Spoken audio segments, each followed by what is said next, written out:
योसेफ हे नाव घेतल्यानंतर आपल्या डोळ्यांसमोर दोन व्यक्ती तरळतात. एक व्यक्ती जुन्या करारातील योसेफ आणि दुसरी व्यक्ती नव्या करारातील योसेफ. ह्या दोन्ही योसेफांमध्ये 3 बाबतीत साम्य आहे. पहिली गोष्ट, दोघांच्या वडिलांचं नाव याकोब आहे. दुसरी गोष्ट, दोघांनी स्वप्ने पाहिली. आणि तिसरी गोष्ट, दोघेही नीतिमान होते.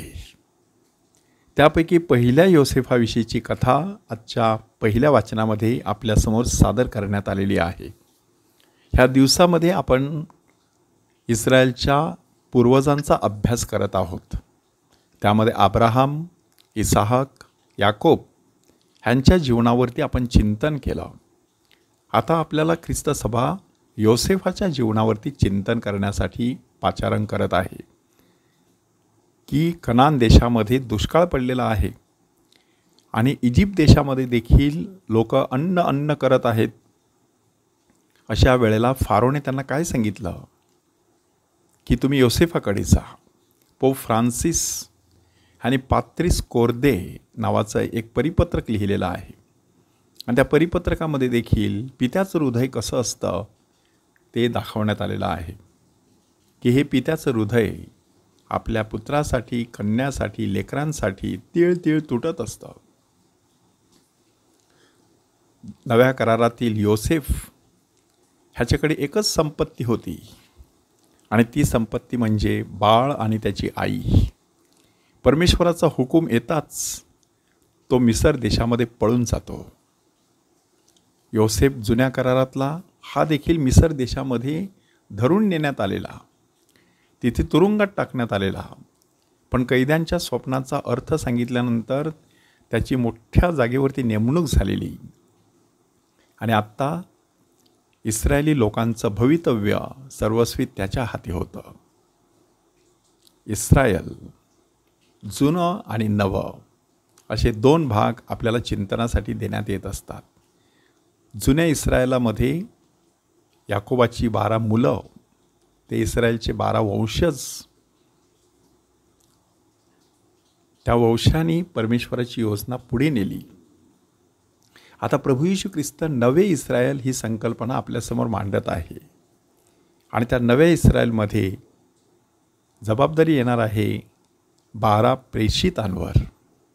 त्या 12 प्रेषितांची निवड प्रभू येशू ख्रिस्त करतो, त्यांना अधिकार देतो आणि त्यांना कामगिरीवरती पाठवतो. कामगिरीवरती पाठवत असताना महत्त्वाचा असा संदेश देण्यात आलेला आहे की परराष्ट्रीयांकडे जाणाऱ्या वाटेने जाऊ नका, शोम्रोनांच्या कोणत्याही नगरात प्रवेश करू नका, तर इस्रायलच्या घराण्यातील हरवलेल्या मेंढरांकडे जा. जात असताना अशी घोषणा करीत जा की स्वर्गाचं राज्य जवळ आलं आहे. हे वाचल्यानंतर कदाचित आपल्याला आश्चर्य वाटेल की असं कसं होऊ शकतं. प्रभू येशू ख्रिस्त तर सर्वांसाठी आला आणि इथे तो फक्त इस्रायली लोकांसाठी आपण आलेलो आहोत असं जणू काही दाखवून देत आहे. परंतु त्यासाठी मत्तईच्या शुभवर्तमानाचा थोडा अभ्यास असणं गरजेचं आहे की मत्तईने ज्या लोकांसाठी शुभवर्तमान लिहिलं ते लोक 2 महत्त्वाच्या टप्प्यातून गेलेले. पहिला टप्पा होता फक्त यहुदी ख्रिस्ती लोकांचा, परंतु कालांतराने परराष्ट्रीय लोक देखील येऊ लागले. तेव्हा आता नक्की काय करायचं तो प्रश्न सोडवत असतानाच संत मत्तईने आपलं शुभवर्तमान लिहिलं आणि म्हणूनच त्याने पहिल्या भागामध्ये फक्त इस्रायली लोकांचं तारण होणार आहे असं दर्शविण्याचा प्रयत्न केला. परंतु जसजशी प्रगती होत जाते तसं आपल्या लक्षात येतं की शेवटी संत मत्तईच्या शुभवर्तमानामध्ये येशू त्याच प्रेषितांना सांगतो, संपूर्ण जगात जाऊन सर्व सृष्टीला सुवार्तेची घोषणा करा.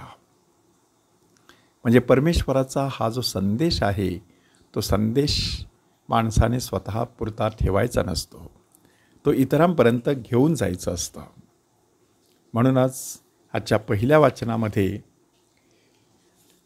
योसेफ मोलाची भूमिका बजावत आहे आणि शुभवर्तमानामध्ये 12 प्रेषित मोलाची भूमिका बजावत असतात. आपण नक्की देवराज्याच्या उभारणीसाठी कोणती भूमिका बजावायला तयार आहोत तपासून पाहूया.